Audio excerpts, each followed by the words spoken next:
Hi there, and welcome to Unit 3, Module 3 of your Human Nutrition course. And I would argue that this unit, along with the second one, which are part of Chapter 3, the chapter on digestion, absorption, and metabolism, these are probably the two most difficult modules of this course. That's why we divided the chapter into two. So in this first section, in Module 3, we're going to focus on the process of digestion and absorption.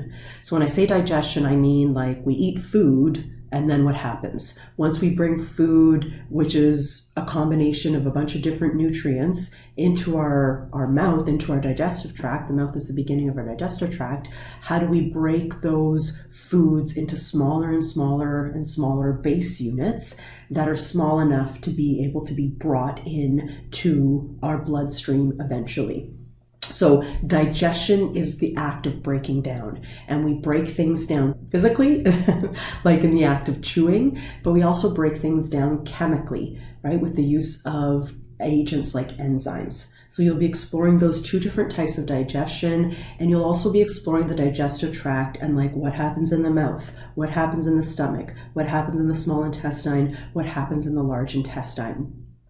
And it's really important also that we understand that the way like food comes, so like the way a protein comes, the protein in your steak, or the way that starch comes, the carbohydrates in a lot of your foods, let's say in a slice of pizza, in the crust of pizza, the way those nutrients are when they come into our body, they're too big.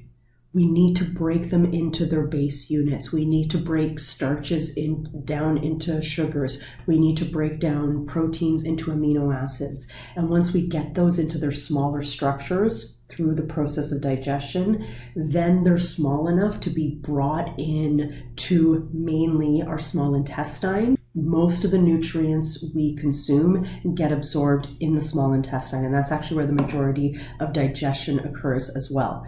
Okay, so you'll get a good understanding of the digestive system, you'll get an understanding of absorption, and that kind of sets us up for the next unit where we focus on the process of metabolism, as in when I get my energy yielding nutrients, my carbs, fats, and proteins to my cells, how do I actually change food energy into like energy my body can actually use? How do I convert energy from the food form to that chemical form, the form of energy our body can actually use, something called ATP, so we can use that fuel to do the many things that our body needs to do. Okay, so that's kind of a preview into this unit and the next unit.